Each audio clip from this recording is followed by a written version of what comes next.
The sound of Trevor's laughter cut through the ocean breeze like a blade. Olivia Thompson pressed herself against the side of the beach house, her heart pounding as she watched her ex-husband wrap his arms around his blonde assistant, Natalie Brooks. They were standing on the deck of what used to be their Malibu beach house, the one Trevor claimed in the divorce settlement just 3 weeks ago. "I can't believe she actually thought I loved her," Trevor said, his voice carrying clearly in the evening air. 3 years of marriage and she never suspected a thing about us. Even when I started working those late nights with you. Natalie giggled, running her manicured fingers down his chest. "You're terrible, Trevor. But brilliant. Moving all those assets before filing for divorce? Genius." She signed those papers so fast, thinking she was escaping a bad marriage. She had no idea she was signing away millions. Olivia's legs felt weak. She'd come to collect the last of her personal items, things Trevor said she could pick up when he wasn't there. But here he was, celebrating her downfall with the woman who'd destroyed her marriage. The woman she'd trusted.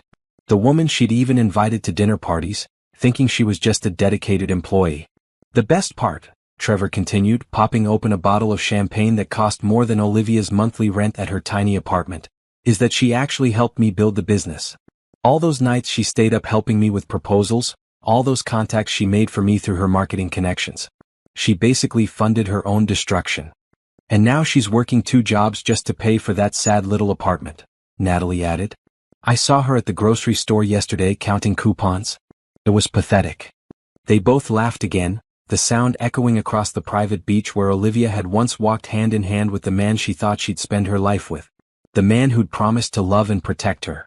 The man who'd been planning her financial ruin for months. Olivia backed away slowly, tears streaming down her face. She'd known Trevor had been distant the last year of their marriage. She'd known something was wrong when he started working late every night. But she trusted him when he said it was just business pressure. She'd believed him when he said Natalie was just helping him close important deals. She'd been such a fool.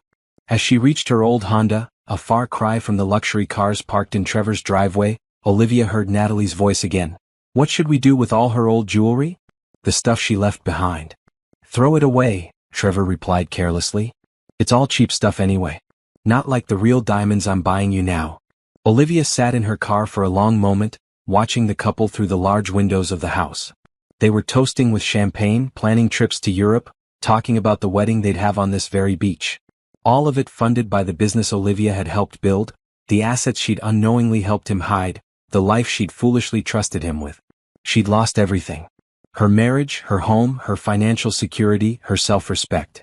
Trevor had played her perfectly, and now he was laughing about it with his mistress. But as Olivia drove away from Malibu that night, something changed inside her. The crushing sadness that had consumed her for weeks began to transform into something else. Something harder. Something more determined. She'd been naive once. She'd trusted blindly. She'd signed papers without reading them carefully because she'd been too heartbroken to think straight. She wouldn't make those mistakes again. The next morning, Olivia woke up in her studio apartment with a new resolve. She made coffee in her cheap coffee maker and sat at her small kitchen table with a notebook. She began writing down everything she remembered about Trevor's business dealings. Every conversation they'd had about money. Every time he'd asked her to sign something. Every late-night phone call with clients whose names she remembered. She might not have money anymore, but she still had her brain. She still had her memory. And she still had something Trevor didn't know about, connections from her old marketing job that could help her understand exactly what he'd done to her. Trevor thought he'd won. He thought he'd gotten away with the perfect crime. He was out there celebrating, flaunting his new life, showing off his mistress and his stolen wealth. But Olivia Thompson wasn't the broken woman he thought he'd left behind. She was angry. She was determined. And she was going to find a way to make him pay for every lie, every betrayal, every moment of humiliation he'd put her through. She didn't know how yet. But she would figure it out. She had to. Because somewhere deep inside her, she knew this story wasn't over. Trevor's laughter that night at Malibu would come back to haunt him. She would make sure of it. The game was just beginning. 2 months after the beach house revelation, Olivia found herself reliving her marriage in a way she never had before. Sitting in her small apartment after her shift at the coffee shop, she spread out old photos and documents, trying to piece together the timeline of Trevor's deception. She remembered their wedding day 3 years ago. Trevor had been so charming, so attentive.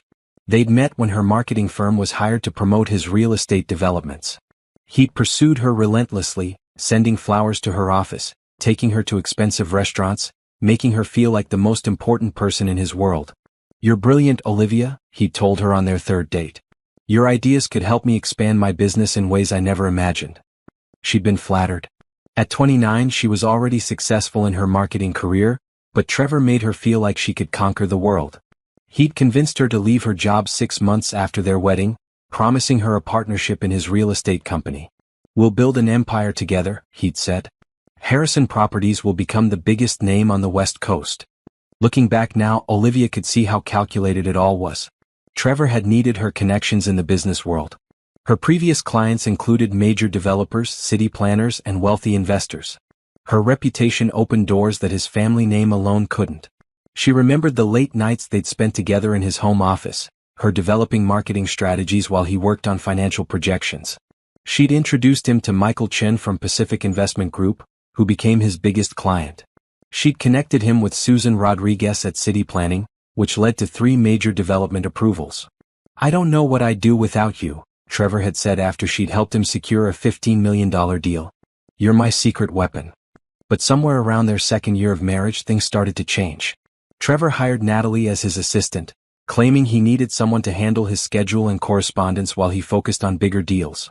Natalie was young, blonde, and eager to please. She had a business degree but no real experience. "She's cheap labor," Trevor explained when Olivia questioned why he needed a full-time assistant. "And she's willing to work the long hours this business requires." The late nights became more frequent. Trevor would come home after midnight, claiming he and Natalie were working on proposals for potential clients. When Olivia offered to help, he'd brush her off. "You don't understand the technical aspects," he'd say. "Natalie has been studying real estate law. She's better suited for this kind of detail work." Olivia had felt hurt but tried to be understanding. She focused on other ways to support their life together. She managed their personal finances, maintained their social connections, and continued to introduce Trevor to valuable contacts whenever possible. She remembered the night she met Patricia Williams, a wealthy investor looking to fund residential developments. Olivia had connected them at a charity gala, and Patricia ended up investing $8 million in Trevor's newest project.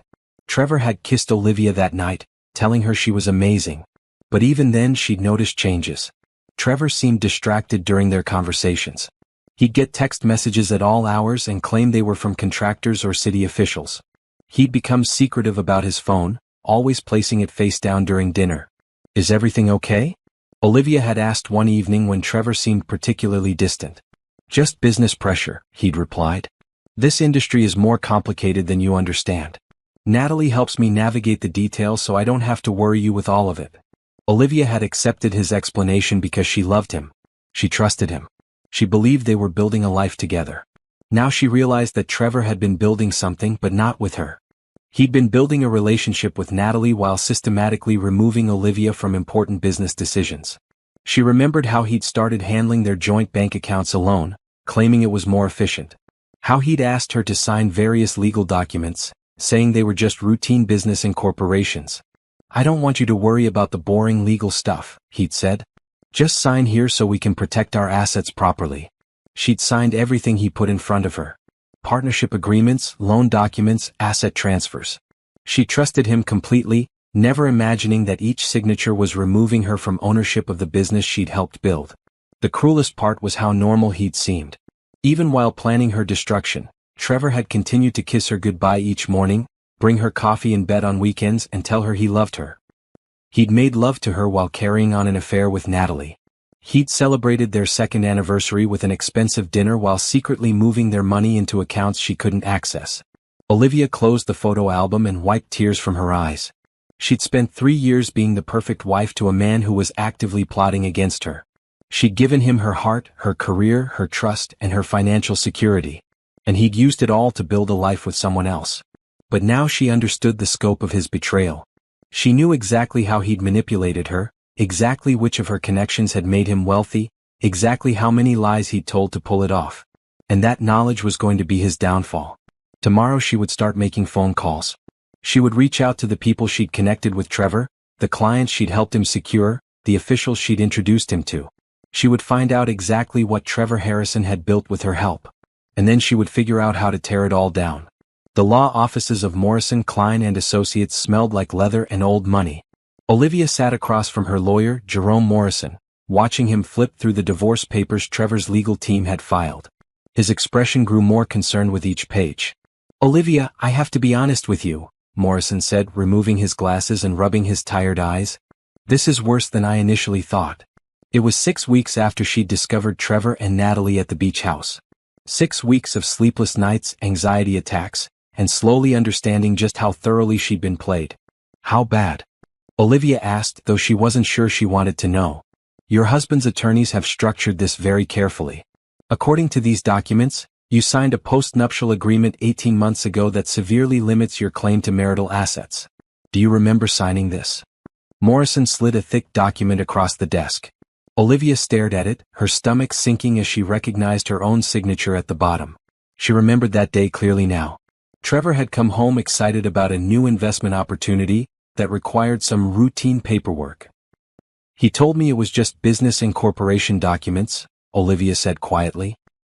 "He said I needed to sign as his spouse to protect our assets from potential lawsuits. What you actually signed was an agreement stating that all business assets acquired during the marriage would remain separate property. You essentially waived your rights to community property claims on Harrison properties and all related assets." Olivia felt like she was going to be sick. "But I helped build that business.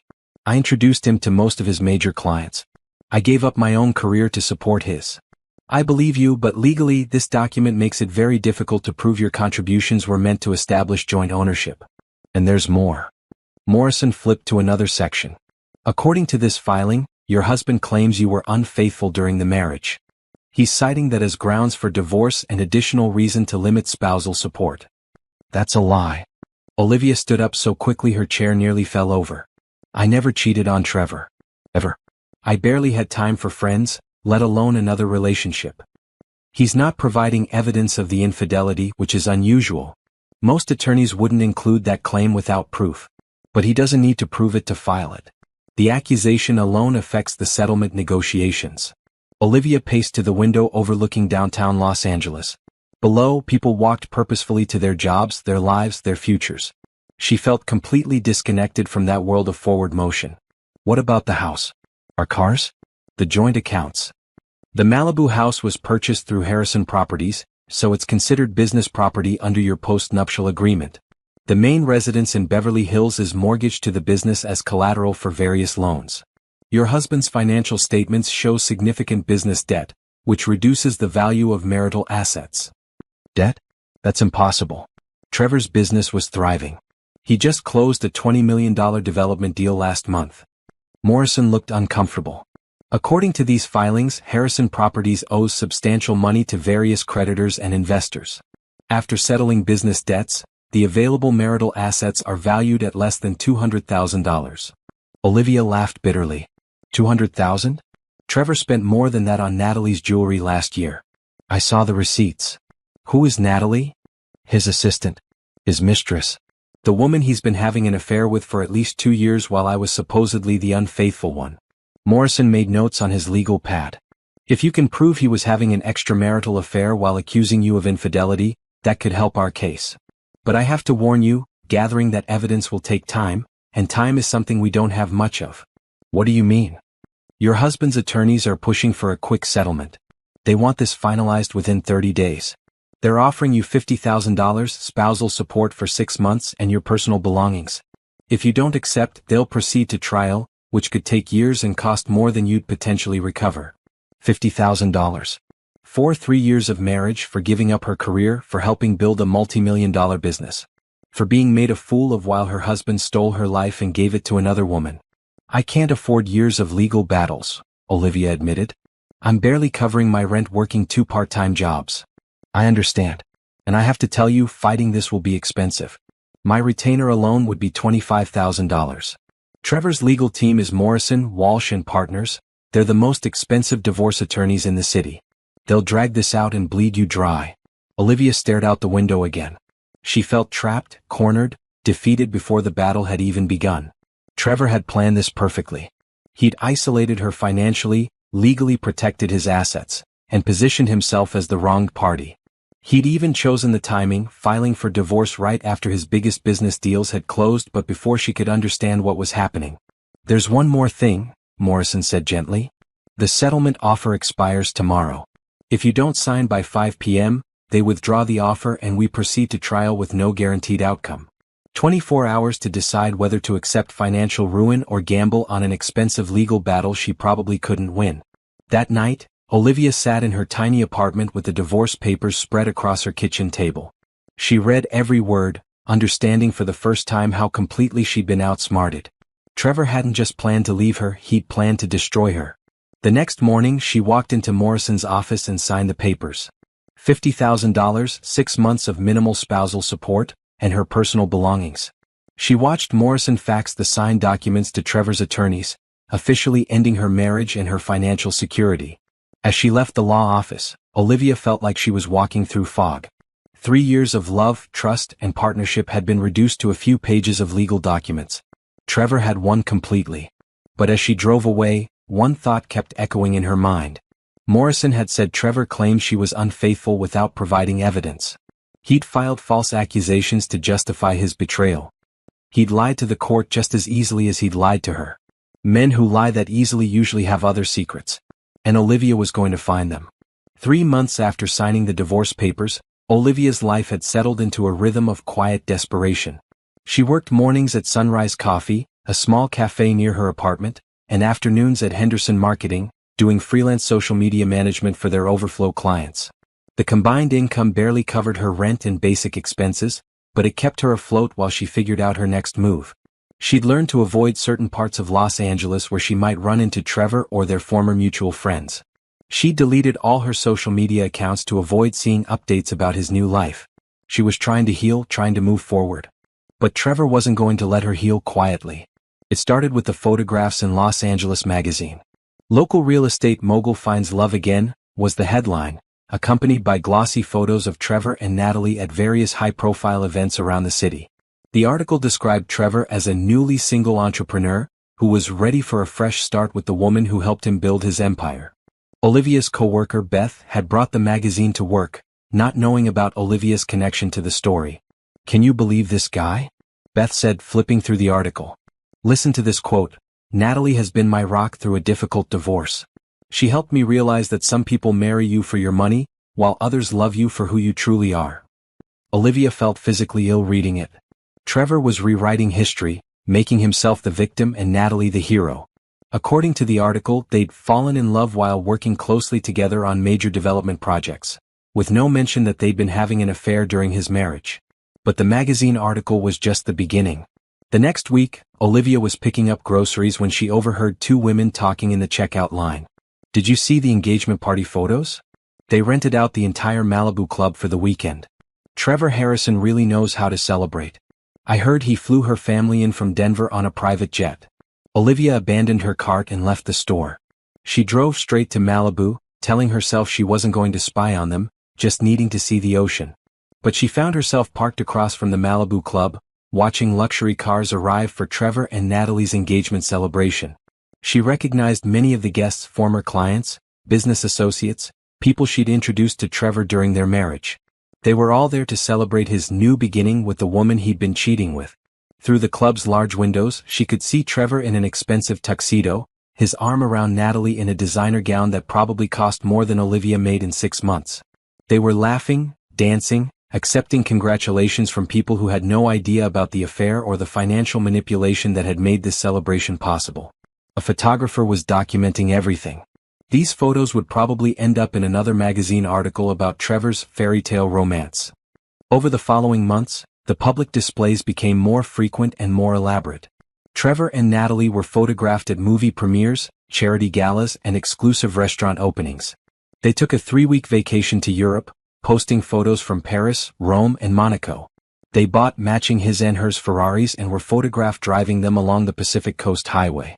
The final straw came 6 months after the divorce, when Olivia was walking along Santa Monica Pier during her lunch break. She needed fresh air after a difficult morning dealing with demanding clients at the marketing agency. She heard Trevor's distinctive laugh before she saw him. There he was, just 50 feet away with Natalie and a film crew. They were being interviewed for some local lifestyle show, standing in front of their new yacht. "This is our latest investment," Trevor was saying to the reporter. "The second chance, named for the beautiful second chance at love that Natalie has given me." The reporter, a young woman with perfectly styled hair, nodded enthusiastically. "You two seem so happy. What's the secret to your relationship?" Natalie giggled and looked adoringly at Trevor. "Honesty. Complete honesty about everything. We don't have any secrets from each other." Olivia nearly choked on her coffee. The two people who had built their relationship on lies were talking about honesty on television. "My first marriage taught me the importance of finding someone who shares your values," Trevor continued. "Someone who supports your dreams instead of just wanting to spend your money." The camera panned to show the yacht's name painted in elegant script across the stern, "Second Chance."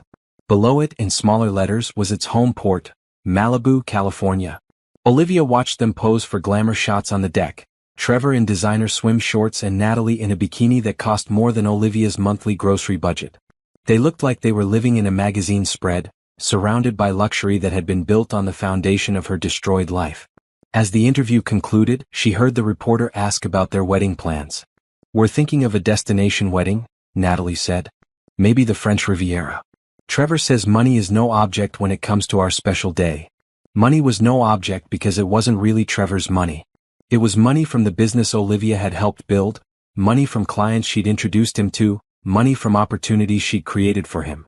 That night, Olivia sat in her small apartment, eating a dinner of ramen noodles while Trevor and Natalie were probably dining at some five-star restaurant. The contrast was crushing. While she counted every dollar, clipped coupons, and wore the same clothes she'd owned for years, they were literally sailing into the sunset on their yacht. Trevor wasn't just enjoying his stolen wealth, he was flaunting it. Every public appearance, every magazine article, every social media post was a reminder that he'd won and she'd lost. He was making sure everyone knew how successful and happy he was with his new life. But there was something almost desperate about all the public displays. Something that suggested Trevor wasn't just celebrating, he was trying to convince the world and maybe himself that his story was true. That he was the victim who'd found true love, not the cheater who'd destroyed his wife to steal her contributions to his success. People who were truly happy didn't usually need to prove it so publicly. Olivia was beginning to understand that Trevor's constant need to show off might be his biggest weakness. The more attention he drew to himself, the more people would scrutinize his story. And eventually, someone might start asking questions about how a man who claimed his ex-wife was a gold digger had managed to build such wealth during their marriage. The truth had a way of surfacing when people looked too closely. 8 months after the divorce, Olivia had fallen into a routine that kept her sane if not happy. Coffee shop mornings, marketing work afternoons, quiet evenings in her small apartment. She'd learned to avoid the entertainment news that constantly featured Trevor and Natalie's glamorous life. She'd stopped driving past their old haunts. She was trying to build something new from the ruins of her old life. Then Robert Kane knocked on her door. It was a Tuesday evening in late November. Olivia had just finished heating up leftover soup for dinner when she heard the knock. She wasn't expecting anyone and her few friends usually called first. Through the peephole, she saw a distinguished older man in an expensive suit holding a leather briefcase. "Miss Thompson? My name is Robert Kane. I'm an attorney representing the Harrison estate. I need to speak with you about a very important matter." Olivia's first instinct was to not open the door. Anything connected to the Harrison name meant trouble for her. But something in the man's tone suggested this wasn't about the divorce or some new legal attack from Trevor. "What kind of matter?" she asked through the door.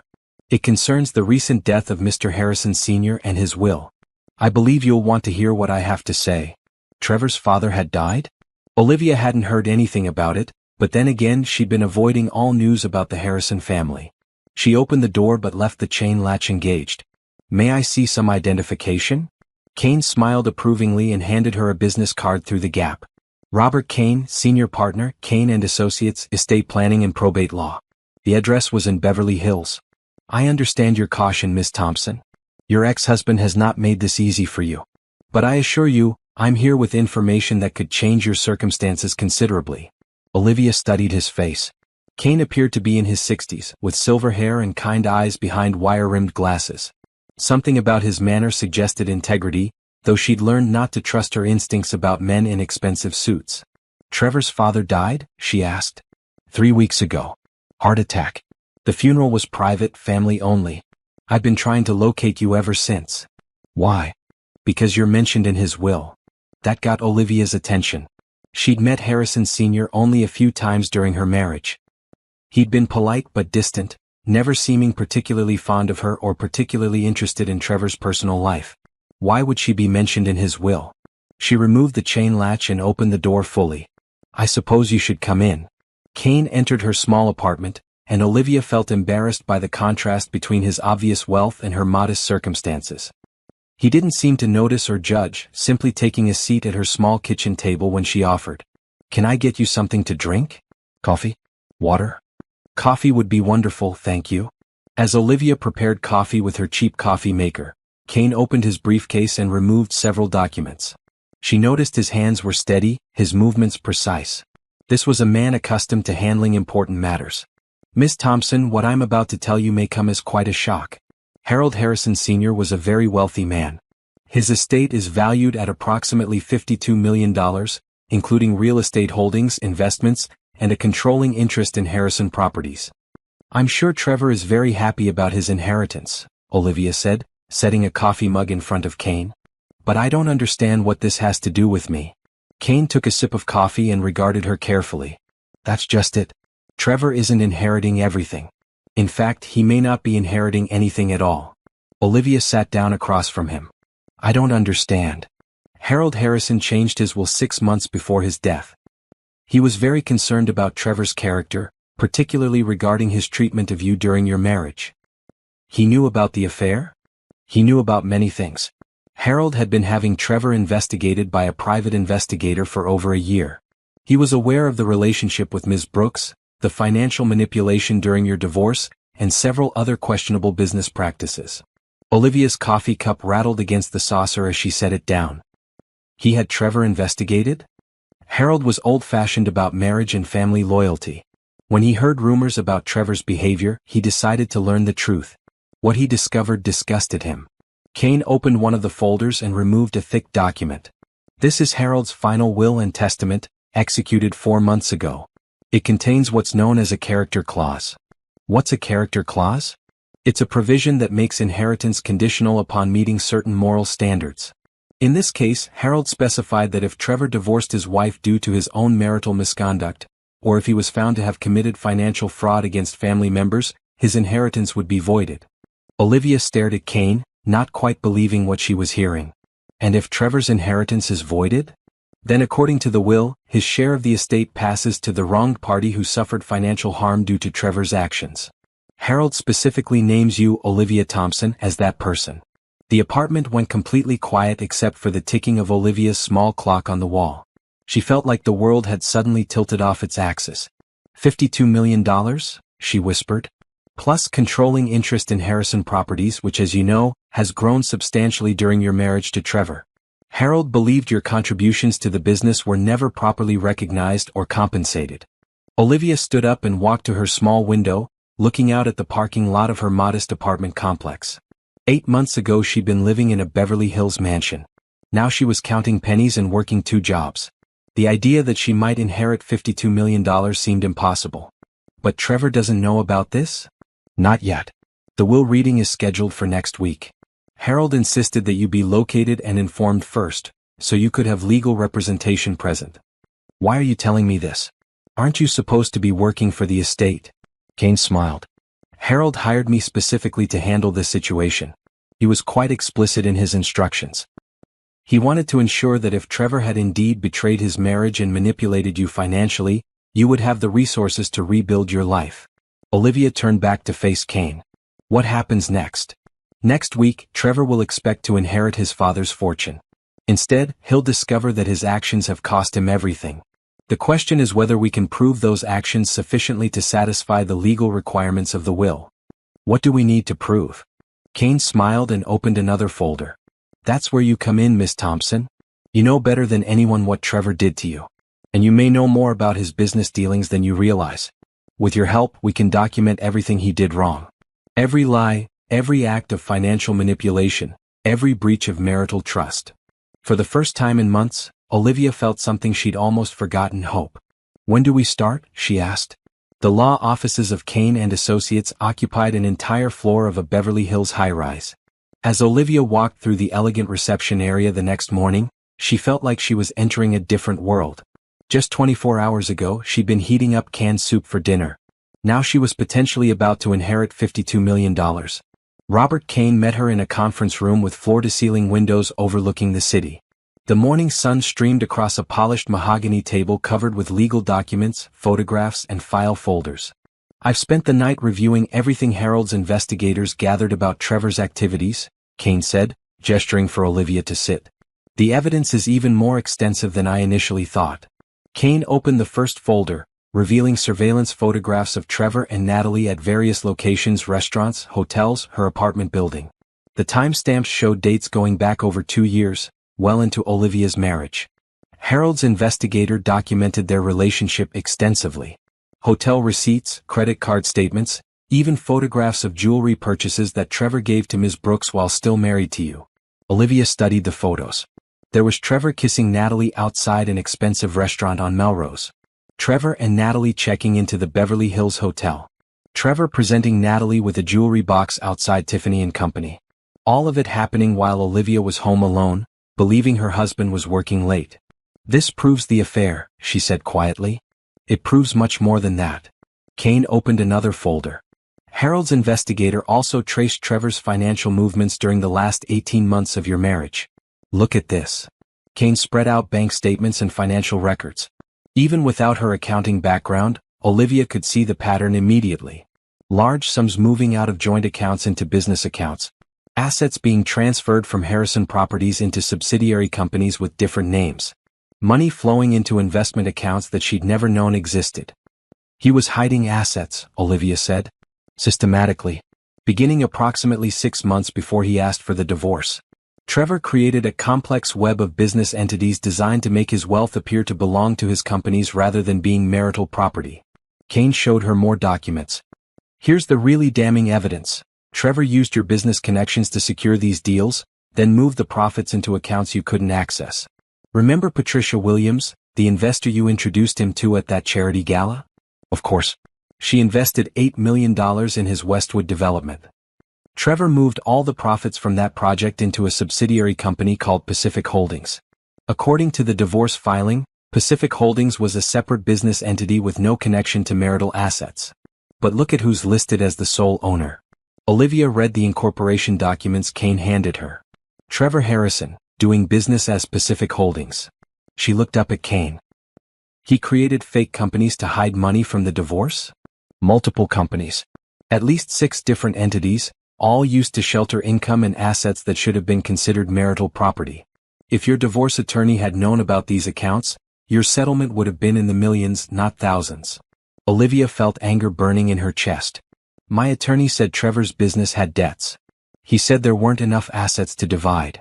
Trevor showed debts on paper by having Harrison Properties owe money to his subsidiary companies. On paper his main business was broke. In reality he was moving all the real money to accounts you couldn't touch." Kane continued pulling documents from the files. "But here's what Trevor didn't know. His father was watching everything. Harold had been suspicious of Trevor's character for years, but when he heard rumors about marital problems, he hired investigators to monitor the situation." "Why did he care so much about my marriage?" Kane smiled. "Harold liked you, Olivia. He told me you were the first woman Trevor brought home who seemed to have her own accomplishments and integrity. He was impressed by your marketing career and your business sense. When Trevor announced he was filing for divorce and claiming you were unfaithful, Harold knew something was wrong. So he investigated?" "Thoroughly.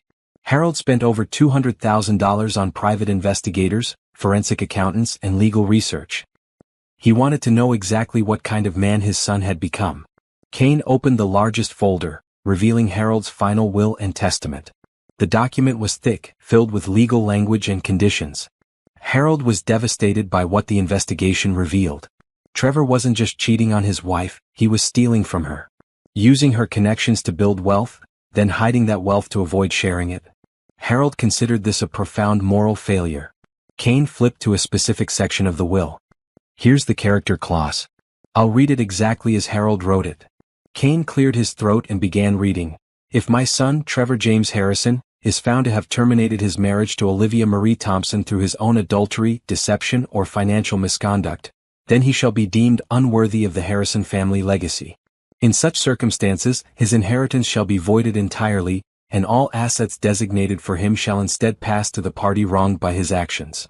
The party wronged by his actions, Olivia repeated. That's you. Harold specifically identified you as the injured party. He believed Trevor stole not just your marriage, but your rightful share of the wealth you helped him create. Kane turned to another section of the will. Harold also included a provision for immediate asset recovery. If Trevor is found to have hidden marital assets during your divorce, those assets must be recovered and added to your inheritance. Olivia leaned back in her chair, overwhelmed. So if we can prove what Trevor did, you'll inherit Harold's $52 million estate, plus recover all the hidden assets Trevor stole from your marriage. We estimate the total value could exceed $70 million. $70 million. The number seemed impossible. Yesterday she'd been worried about paying her electric bill. What do we need to do to prove this? Kane began organizing the documents into neat stacks. The will reading is in 5 days. Trevor will attend expecting to inherit everything. Instead, we'll present this evidence and invoke the character clause. But we need your testimony about Trevor's deception during the marriage, and we need to document how your contributions helped build his wealth. I can do that. I kept records of everything, the clients I introduced him to, the business connections I made, the marketing strategies I developed for his company. Perfect. Harold believed you were the real architect of Trevor's recent success. Now we can prove it legally. Kane stood and walked to the windows overlooking Beverly Hills. There's one more thing you should know, Olivia. Harold felt terrible about what happened to you. He tried to intervene during your divorce, but Trevor refused to listen to him. Harold wanted to help you directly, but his attorneys advised against it while the divorce was pending. He wanted to help me? He respected you. He believed you deserved better than what Trevor gave you. This will is his way of ensuring you get justice even after his death. Olivia looked down at all the evidence spread across the table. Bank records, surveillance photos, business documents, legal filings.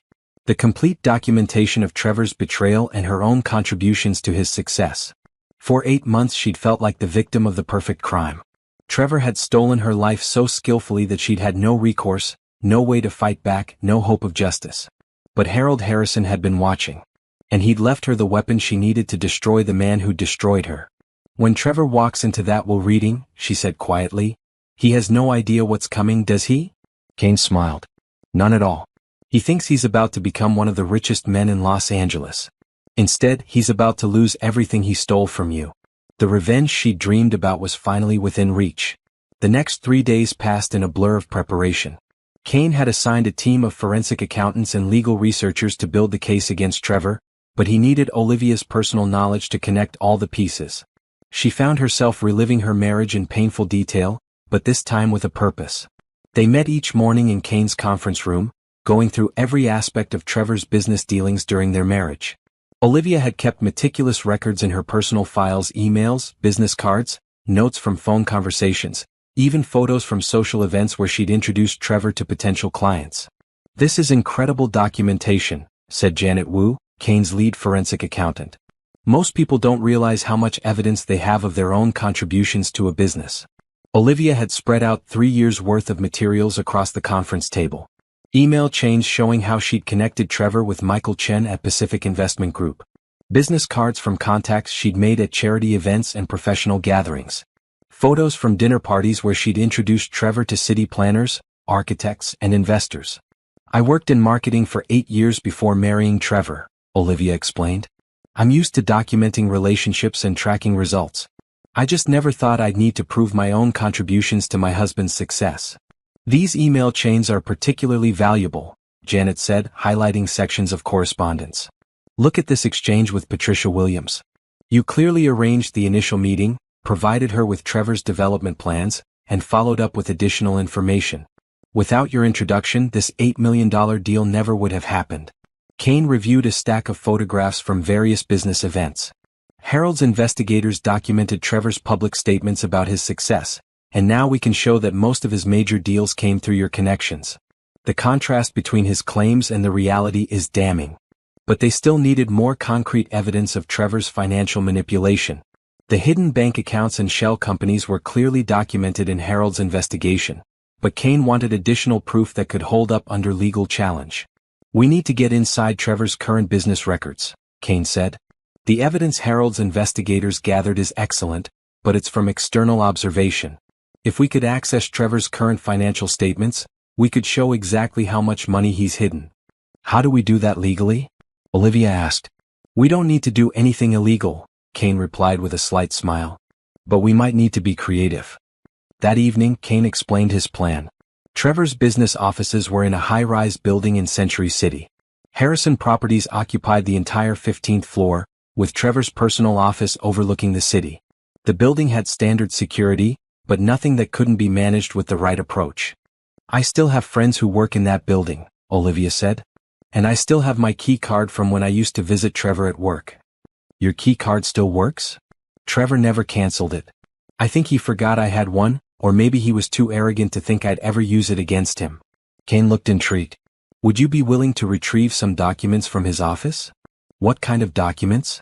"Current financial statements, bank account information, client contracts, anything that shows his real financial position.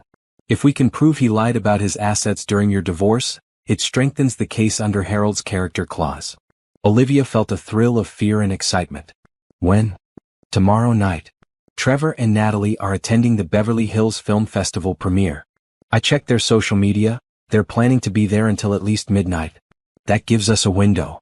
The next evening, Olivia found herself driving toward Century City with her heart pounding. She'd changed into dark clothes and tied her hair back, feeling like she was in some kind of spy movie. Kane waited in his car in the parking garage while she took the elevator to the 15th floor. The Harrison Properties offices were dark and empty. Olivia's key card still worked, just as she'd hoped. She made her way through the familiar hallway to Trevor's corner office, using her phone's flashlight to navigate. Trevor's office looked exactly as she remembered: expensive furniture, awards on the walls, photos of his various development projects. But now there were also photos of him with Natalie, including some taken at locations Olivia recognized from their marriage. She went straight to Trevor's desk, looking for anything that might contain financial information. The desktop computer was password protected, but Trevor had always been careless about physical documents. She opened his desk drawers and began searching. In the bottom drawer, she found a file folder marked Personal Banking 2024. Inside were statements from 3 different accounts she'd never seen before. One account at Beverly Hills Bank showed a balance of over $2 million. Another account at Pacific Trust had regular deposits from various Harrison Properties subsidiaries. But the most damaging document was a handwritten note in Trevor's own writing. "Remember to transfer Q3 profits to Cayman account before year-end. Don't want visible assets during divorce settlement." Olivia's hands shook as she photographed the note with her phone. This was direct evidence that Trevor had deliberately hidden assets during their divorce proceedings. She continued searching and found more incriminating documents. Client contracts showing fees much higher than what Trevor had reported to the court. Investment statements from offshore accounts. Even a letter from an accountant discussing strategies for minimizing visible assets during domestic proceedings. As she photographed each document, Olivia felt a mixture of vindication and rage. Here was proof of everything Kane had suspected. Trevor hadn't just been unfaithful, he'd committed deliberate fraud to steal from her during their divorce. She was so focused on the documents that she almost missed the sound of footsteps in the hallway. Panic shot through her body. Someone was in the building. She quickly stuffed the documents back into the file folder, but as she tried to close the desk drawer quietly, her hand slipped and she knocked over a glass paperweight. The sound seemed incredibly loud in the quiet office. Olivia froze, listening for more footsteps. After a few seconds of silence, she carefully closed the drawer and moved toward the office door. But as she reached for the door handle, she heard voices coming from the reception area. 2 people were talking quietly, moving toward the offices. One voice was male, authoritative. The other was female, familiar. Trevor and Natalie had come back early. Olivia looked around Trevor's office desperately. There was nowhere to hide except behind his desk, and if they turned on the lights, she'd be visible immediately. She could hear them getting closer, their voices becoming clearer. "I just need to grab those contracts for the morning meeting," Trevor was saying. "It'll only take a minute." "Why didn't you bring them home earlier?" Natalie complained. "I wanted to go straight to the after party." "Because I'm not psychic, Natalie. The client called an hour ago asking for changes." They were right outside Trevor's office now. Olivia crouched behind the desk, her heart beating so loudly she was sure they'd hear it. She still had her phone out, and she realized she hadn't finished photographing all the documents in the file folder. The office lights clicked on. "Where did I put those contracts?" Trevor muttered, walking around his desk. Olivia pressed herself against the floor behind the desk, praying he wouldn't look down. She could see his feet just inches away from where she was hiding. "Trevor, hurry up," Natalie said from the doorway. "People are already asking where we went." "They're not in the usual spot," Trevor said, opening and closing desk drawers. "I swear, sometimes I think someone's been in my office." Olivia's blood went cold. Was Trevor suspicious or just paranoid? "Maybe your cleaning service moved them," Natalie suggested. "Can't you just email the client and tell them you'll bring the contracts in the morning?" "No, this is a $20 million deal. I'm not taking any chances." Trevor continued searching, opening filing cabinets and moving papers around. Olivia remained frozen behind the desk, afraid to breathe. She still had the file folder with the banking documents in her hand, but she couldn't risk moving to put it back. Finally, Trevor found what he was looking for in a different filing cabinet. "Got them. Let's get out of here." As they headed toward the door, Olivia heard Natalie say, "This place gives me the creeps at night. It feels like someone's watching us." Their voices faded as they walked back toward the elevators. Olivia waited until she heard the elevator doors close before moving. Her legs were cramped from crouching, and her hands were still shaking from adrenaline. She quickly put the banking file back where she'd found it, but as she closed the drawer, she realized she'd been gripping the papers so tightly that she'd torn one of them. There was also a small blood stain on the corner of one document where she'd broken her fingernail during the panicked search. Evidence of her presence. Trevor might notice it tomorrow, but there was nothing she could do about it now. She had the photos she needed, and that was what mattered. Olivia made her way back to the elevator, her heart still racing. As she rode down to the parking garage, she looked at the photos she'd taken on her phone. Crystal clear images of Trevor's financial fraud, his hidden assets, his own handwritten admission of deliberate deception. Tomorrow was the will reading. Tomorrow, Trevor would discover that his father had left him nothing. And now they had irrefutable proof of why he deserved nothing. The broken fingernail was a small price to pay for justice. The law offices of Kane and Associates had never felt more formal than they did on the morning of Harold Harrison's will reading. Olivia arrived 30 minutes early, wearing the best suit she owned, a simple black outfit she'd bought for job interviews months ago. It felt surreal to be sitting in the same conference room where she'd spent the past week building a case against her ex-husband. Kane greeted her with quiet confidence. "Are you ready for this?" "I've been ready for 8 months, Olivia replied. Trevor arrived exactly on time, as if he were attending a business meeting rather than his father's will reading. He wore an expensive charcoal suit and Italian leather shoes that probably cost more than Olivia's monthly rent. Natalie accompanied him, dressed in a designer dress and jewelry that sparkled under the conference room lights. Neither of them acknowledged Olivia's presence, though Trevor did seem surprised to see her there. "Why is she here?" Trevor asked Kane directly, not bothering to address Olivia. "Miss Thompson is mentioned in your father's will," Kane replied professionally. "She has a right to be present." Trevor shrugged dismissively. "I suppose Dad left her something small. He always did feel sorry for people." Natalie squeezed Trevor's hand. "That's sweet of him. Maybe a piece of jewelry or something sentimental." Olivia remained silent, watching them settle into their chairs with the confidence of people who believed they were about to become very wealthy. Trevor had brought his own attorney, Richard Morrison, the same lawyer who had handled their divorce. Morrison looked as expensive and arrogant as ever. Kane began the proceedings with formal legal language, explaining the purpose of the meeting and the validity of Harold Harrison's final will and testament. Trevor listened with obvious impatience, clearly wanting to skip to the part about his inheritance. "The estate of Harold Harrison is valued at approximately $52 million, Kane announced, including real estate holdings, investment portfolios, and controlling interest in Harrison properties. Trevor smiled and reached for Natalie's hand. $52 million was even more than he'd expected. However, Kane continued, Mr. Harrison's will contain specific conditions that must be addressed before any distributions can be made. Trevor's smile faltered slightly. What kind of conditions? Kane opened the will to the relevant section. Your father included what's known as a character clause. I'll read it exactly as written. Kane's voice became formal and precise. I have learned disturbing information about my son Trevor's conduct during his marriage to Olivia Thompson. If investigation confirms that Trevor terminated his marriage through his own adultery, deception, or financial misconduct, then he has proven himself unworthy of the Harrison family legacy. The conference room went completely silent. Trevor's face had gone pale. Dad was investigating my marriage? Trevor asked, his voice tight. Extensively, Kane replied. He gestured to Janet Wu, who began placing documents on the conference table. Your father hired private investigators, forensic accountants, and legal researchers. He wanted to understand the truth about your divorce. Janet spread out the surveillance photos of Trevor and Natalie at various locations during his marriage to Olivia. Hotel receipts, restaurant bills, jewelry purchases.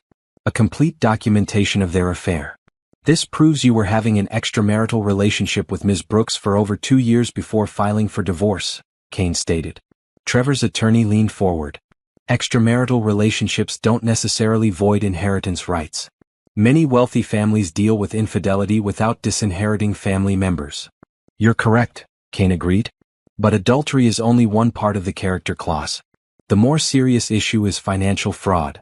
Kane nodded to Janet, who began displaying Trevor's banking records and business documents.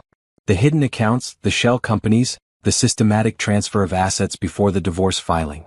Your father's investigation revealed that you engaged in deliberate financial misconduct to hide marital assets from your wife during divorce proceedings, Kane explained. You created false companies, moved money to offshore accounts, and lied to the court about your financial position. Trevor shot to his feet. That's not illegal. Asset protection is a standard business practice. Asset protection is legal, Kane agreed calmly. Fraud is not. And lying under oath during divorce proceedings is perjury. Kane placed Trevor's handwritten note on the table, the one about transferring profits to the Cayman account before the divorce settlement. Olivia watched Trevor's face as he recognized his own handwriting. Where did you get that? Trevor demanded. That's not important, Kane replied. What matters is that this note in your own handwriting proves you deliberately hid assets during your divorce. Natalie was staring at the documents spread across the table, her face growing pale as she began to understand what they meant. Your father was particularly disturbed by the evidence showing how you used Olivia's business connections to build your wealth, then systematically excluded her from the benefits of that wealth, Kane continued. He displayed Olivia's carefully documented evidence of her contributions to Harrison Properties. The email chains, the client contacts, the business relationships she created for Trevor. Ms. Thompson introduced you to clients who generated over $30 million in revenue for Harrison Properties during your marriage. She essentially built your recent success. Yet you not only failed to share that success with her, you actively stole her rightful portion through fraud. Trevor's attorney was frantically taking notes, but even he looked concerned by the evidence being presented. Kane returned to reading from the will. If my son has indeed committed these acts of betrayal against his wife, then he has proven himself unworthy of inheriting the Harrison legacy. In such circumstances, his entire inheritance shall be voided, and all designated assets shall instead pass to the wronged party, Olivia Marie Thompson. The words hit Trevor like a physical blow. He stared at Kane, then at Olivia, then back at the will. You're giving her my inheritance? Trevor's voice cracked. Your father is giving her what should have been hers all along, Kane corrected. The wealth you stole from her during your marriage, plus compensation for the emotional and financial damage you caused. Natalie suddenly spoke up, her voice shaky. Trevor, what is he talking about? You told me Olivia was the one who cheated. You said she was trying to take your money unfairly. Trevor ignored her, focusing his anger on Kane. You can't prove any of this would hold up in court. I'll contest this will. I'll fight it for years if necessary. Kane smiled slightly. You're welcome to try. But your father anticipated that response. He opened another section of the will. Harold included an additional provision. If you contest this will on grounds that the character clause is invalid, the estate will fund Ms. Thompson's legal defense indefinitely. You'll be fighting the entire Harrison fortune, not just her personal resources. Trevor slumped back into his chair, the reality finally sinking in. His father had outmaneuvered him completely. There's one more thing, Kane added, consulting his notes. The will also provides for immediate asset recovery. Any marital property that was hidden during Ms. Thompson's divorce must be identified and returned to her, with interest. Janet Wu spoke up. Based on our preliminary investigation, we estimate Mr. Harrison hid approximately $18 million in assets during the divorce proceedings. Those funds will be recovered and added to Ms. Thompson's inheritance. $70 million total, Kane concluded. The $52 million estate, plus recovery of the assets you stole from your wife. Olivia had remained silent throughout the entire proceeding, watching Trevor's world collapse around him. Now she finally spoke. You told that reporter that your first marriage taught you the importance of finding someone who shares your values, someone who supports your dreams instead of just wanting to spend your money. She looked directly at Trevor. I did support your dreams. I helped build everything you have. And you stole it from me. Trevor stared at her, his face a mixture of shock, anger, and something that might have been shame. Natalie suddenly stood up. I need to leave. I can't. She looked at Trevor with something close to disgust. You lied to me about everything. She walked out of the conference room without another word, leaving Trevor alone with the ruins of his life. Kane began organizing the documents. The estate will be transferred to Ms. Thompson within 30 days, pending completion of asset recovery procedures. Mr. Harrison, you'll receive formal notice of all proceedings. Trevor's attorney gathered his papers. We'll be in touch about our response, he said, but even he sounded defeated. As Trevor left the conference room, he stopped at the door and looked back at Olivia. I hope you're happy, he said bitterly. Olivia met his gaze steadily. I'm not happy, Trevor. I'm just finally getting justice. After Trevor and his attorney left, Olivia sat alone with Kane in the quiet conference room. How does it feel? Kane asked. Olivia looked out the windows at the city sprawling below. Somewhere out there, Trevor was probably calling business associates trying to figure out how to salvage his life. Somewhere out there, Natalie was probably packing her things and looking for a new wealthy boyfriend. It feels like the end of a very long, very painful chapter, Olivia said. And the beginning of something completely new.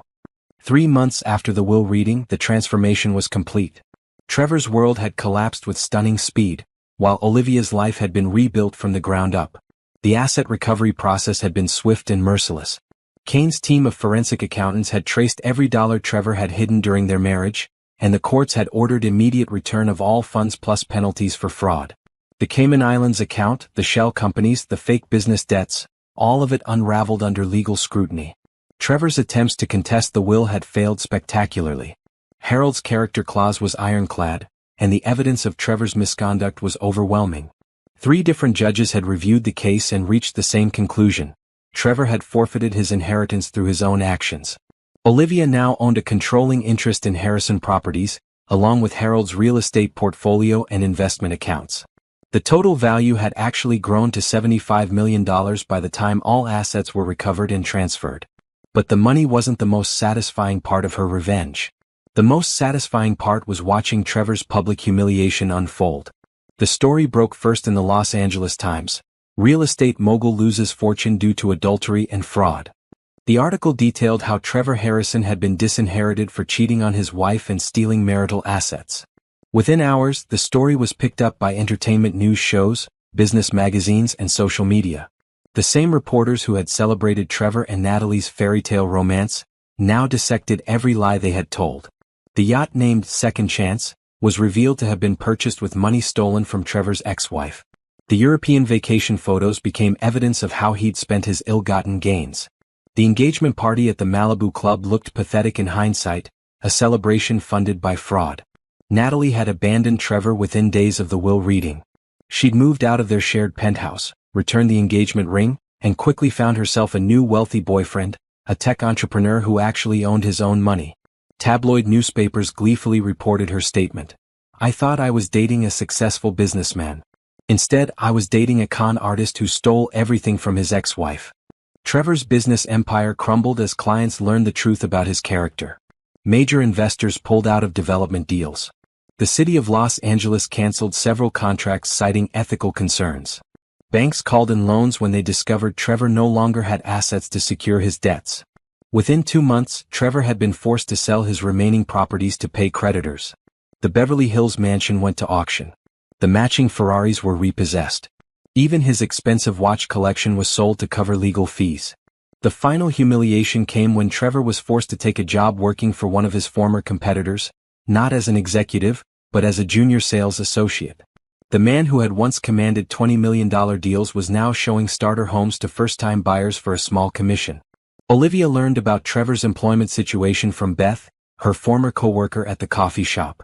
You'll never guess who came into Sunrise Coffee yesterday, Beth said during one of their weekly lunch meetings. Trevor Harrison. He was wearing a cheap suit and asking if we were hiring part-time help. Did you recognize him? Not at first. He looks terrible, like he's aged 10 years in the past few months. But then I realized it was the guy from all those magazine articles about losing his inheritance. The manager didn't hire him, by the way. She said she couldn't trust someone with his reputation around the cash register.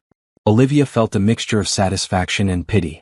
She'd wanted Trevor to face consequences for his actions, but seeing him reduced to begging for minimum wage jobs was almost too complete. Almost. The real justice wasn't in Trevor's suffering, it was in what Olivia had built with her recovered wealth. She'd used part of her inheritance to establish the Harrison Foundation for Financial Justice, a non-profit organization dedicated to helping victims of financial abuse in divorce proceedings. The foundation provided free legal representation, forensic accounting services, and support for people whose spouses had hidden assets or committed fraud during divorce. Too many people go through what I experienced, Olivia explained to the Los Angeles Times reporter interviewing her about the foundation. They trust their partners, sign documents they don't understand, and end up financially destroyed while their abusers walk away wealthy. We're going to change that. The foundation's first case involved a woman whose husband had hidden $2 million in cryptocurrency before filing for divorce. Using the same investigative techniques Kane's team had developed for Olivia's case, they recovered every penny and secured additional penalties for fraud. Within 6 months, the Harrison Foundation had helped 43 victims of financial abuse recover over $12 million in hidden assets. News organizations called it the most successful victim advocacy organization in California. Olivia had also used her inheritance to restart her marketing career, but on her own terms. She'd purchased a beautiful office building in Santa Monica and launched Thompson Strategic Marketing, focusing on helping ethical businesses grow and succeed. Her first clients included several nonprofit organizations and small businesses owned by women who had rebuilt their lives after difficult divorces. Her personal life had transformed as well. The tiny apartment was now a memory, replaced by a beautiful home in Manhattan Beach with an ocean view. She'd bought herself a reliable car, invested in quality clothes, and taken the European vacation she'd dreamed about during her marriage but never been able to afford. But the most significant change was internal. The broken, humiliated woman who had signed those divorce papers 8 months ago was gone. In her place was someone stronger, more confident, and completely in control of her own destiny. Olivia was reviewing foundation cases in her home office when Kane called with an update about Trevor's situation. He's filed for bankruptcy, Kane reported. Personal and business. He owes more money than he can possibly repay, and his earning potential is essentially zero. No one in the real estate industry will work with him. What about Natalie? Last I heard she was engaged to someone new. A venture capitalist in San Francisco. She's been telling people she barely knew Trevor and was shocked to learn about his criminal behavior. Olivia smiled grimly. Natalie had successfully moved on to her next wealthy target, leaving Trevor completely alone with the consequences of his choices. There's something else, Kane added. Trevor's attorneys approached me about a possible meeting. They want to discuss some kind of settlement or payment arrangement. What kind of settlement? They didn't specify, but reading between the lines, I think Trevor wants to apologize. Maybe ask for help finding work or some small financial assistance. Olivia considered this for a long moment. Part of her was curious to see Trevor in his current diminished state. Part of her wondered if he'd learned anything from losing everything. But mostly she realized she didn't care what Trevor wanted anymore. Tell his attorneys no, she said finally. I have nothing to discuss with Trevor Harrison. He made his choices and now he has to live with the consequences. Are you sure? It might give you closure to hear him acknowledge what he did to you. I don't need Trevor's acknowledgement for closure, Olivia replied. I have something better than that. I have justice. I have my life back. And I have the ability to help other people who went through what I did. After hanging up with Kane, Olivia walked out to her deck overlooking the Pacific Ocean. The sun was setting, painting the sky in brilliant oranges and purples. She thought about the night 8 months ago when she discovered Trevor and Natalie celebrating her destruction on the deck of the Malibu beach house. That night she'd felt like her life was over. She'd been humiliated, financially ruined, and completely hopeless. Now she owned multiple properties, ran a successful foundation, and had helped dozens of other people recover from similar betrayals. She turned her pain into purpose and her victimization into victory. Trevor, meanwhile, was working for minimum wage and sleeping on someone's couch, still paying the price for believing he was smarter than everyone else. Justice had been served completely. 1 year after Harold Harrison's will reading, Olivia stood in the ballroom of the Beverly Hills Hotel, accepting an award from the California Bar Association for her work with the Harrison Foundation. The same ballroom where she'd once attended charity galas with Trevor, introducing him to the connections that built his wealth. Now she was here on her own merit, being honored for helping victims of financial abuse recover over $30 million in stolen assets. The Harrison Foundation has revolutionized how we approach financial misconduct in family law, the presenter announced. Under Olivia Thompson's leadership, they've achieved a 95% success rate in asset recovery cases and provided free legal services to over 200 victims of financial abuse. The audience applauded as Olivia accepted the Crystal Award. Looking out at the crowd, she recognized many faces: attorneys, judges, business leaders, journalists. People who had once known her only as Trevor Harrison's wife, now knew her as a successful advocate and businesswoman in her own right.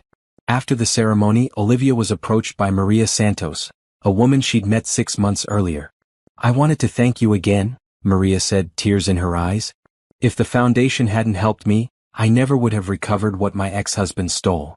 My children and I would have lost everything." Maria's case had been particularly complex. Her husband had hidden assets in multiple countries and used sophisticated shell companies to avoid detection. But the foundation's forensic accountants had traced every transaction and recovered $2.8 million plus penalties. "You don't need to thank me," Olivia replied. "I'm just glad we could help. How are you and the kids doing now?" "Amazing. I started my own catering business with part of the recovered money, and it's already profitable.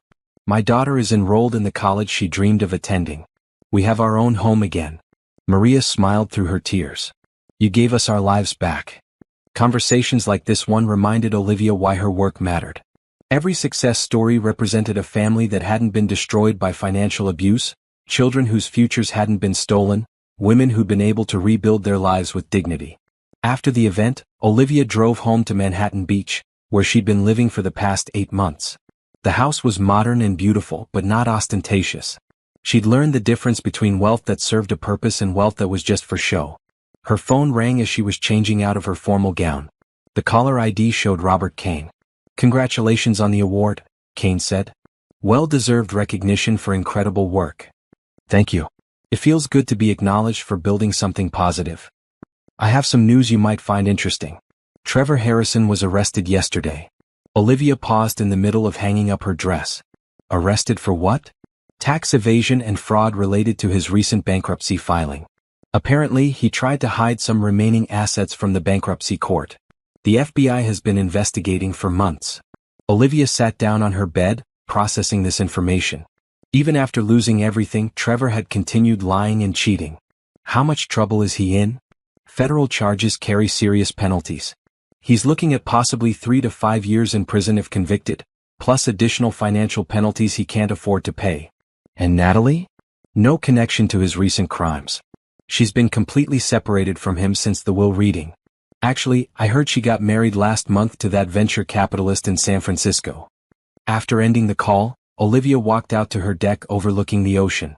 The news about Trevor's arrest didn't bring her the satisfaction she might have expected a year ago. Instead, she felt mostly indifferent.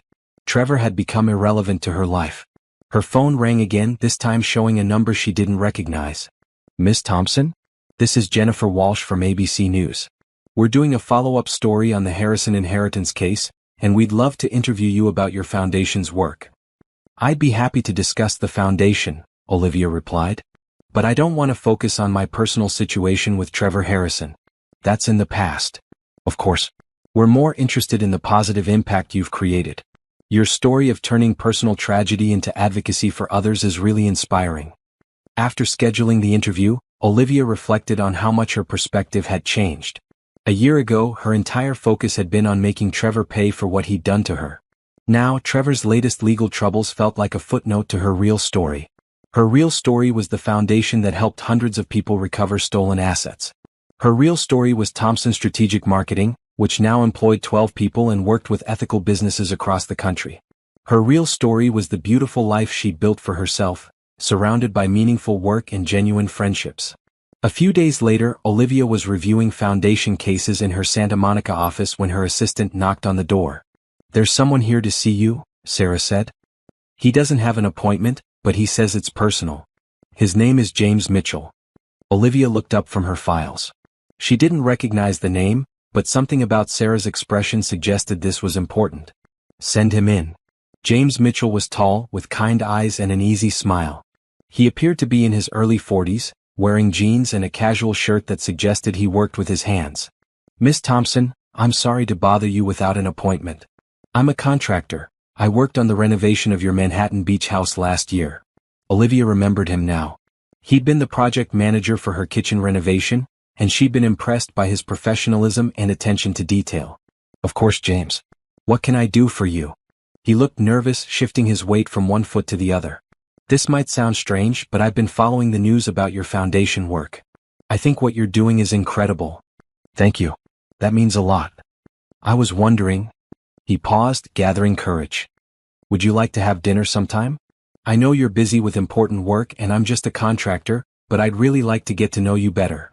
Olivia studied his face. There was no calculation there, no assessment of her wealth or status. Just genuine interest and admiration for who she was as a person. It had been over a year since she'd considered dating anyone. Her marriage to Trevor had left her wary of trusting men, especially men who might be attracted to her money. But something about James felt different. He'd known her before she became wealthy, and he was asking her out because of her character, not her bank account. "I'd like that," she said, surprising herself. His face lit up with a genuine smile. "Really? I was sure you'd say no." "Why would I say no?" "Because you're this amazing successful woman, and I'm just a guy who builds cabinets for a living." Olivia laughed. "James, I used to work at a coffee shop. Success isn't about what job you have, it's about who you are as a person. And from what I remember, you're a good person." They made plans for dinner that weekend. As James left her office, Olivia realized she was looking forward to it more than she'd expected. For the first time in years, she was interested in someone who wanted to know her, not use her. That evening, Olivia drove past the Malibu beach house where she'd discovered Trevor and Natalie celebrating her destruction. The house was dark now. Trevor had been forced to sell it months ago. New owners had changed the landscaping and painted the exterior a different color. She didn't feel the anger anymore when she looked at the place where her marriage had truly ended. She felt grateful. That night of betrayal and humiliation had ultimately led her to this life. A life where she controlled her own destiny, helped others who faced similar challenges, and was open to new possibilities. Trevor was sitting in a jail cell, facing years in prison for crimes that stemmed from the same greed and dishonesty that had destroyed their marriage. Natalie was probably planning her next wedding to her next wealthy husband, having learned nothing from her time with Trevor. But Olivia had learned everything. She'd learned that real wealth came from meaningful work and genuine relationships. She'd learned that the best revenge was building something positive from the ruins of betrayal. She'd learned that she was stronger than she'd ever imagined. As she drove home along the Pacific Coast Highway, Olivia thought about her dinner date with James. She thought about the foundation cases she'd review tomorrow. She thought about the new marketing clients who wanted her expertise. She thought about the life she'd built, not just with Harold Harrison's money, but with her own courage, determination, and refusal to let Trevor's betrayal define her future. The sun was setting over the ocean, painting the sky in brilliant colors. Olivia had watched many sunsets from this highway during the darkest months after her divorce, wondering if she'd ever feel hopeful again. "Sometimes," Christopher admitted. "But then I remember that brave, loving people like you always find a way to create the families and communities they need. If it hadn't been my door, it would have been someone else's door, because you never would have given up on protecting Caleb. But I'm glad it was your door. I'm glad it was my door too, sweetheart. It was the best knock I've ever answered." As Christopher tucked Destiny into bed in her new room, surrounded by photos of all the families they had helped stay together, he realized that their story was still being written. Every family they reunited, every child they comforted, every system they improved was another chapter in the story that had started with a little girl's desperate courage during a snowstorm. The forever family they had built together was proof that love, kindness, and hope could overcome any crisis. And their work ensured that other families would have the same opportunity to stay together, to heal together, and to build new definitions of what family could be. The little girl who had begged for shelter had become a young advocate for children everywhere. The billionaire who had opened his door had found his life's purpose. The parents who had nearly lost everything had become leaders in family crisis support. Together, they had created not just a family, but a legacy of compassion that would help families for generations to come. Their story was no longer about survival. It was about hope, growth, and the incredible power of choosing to love and care for each other across all boundaries and circumstances. And every night, as they said their gratitude prayers before bed, they thanked the snowstorm that had brought them together and the courage of a 6-year-old girl who had refused to let her family be separated by crisis. The Williams Foundation continued to grow, but the Williams-Blake family remained at its heart, living proof that the most powerful force in the world is the decision to open your door and your heart to those who need help the most.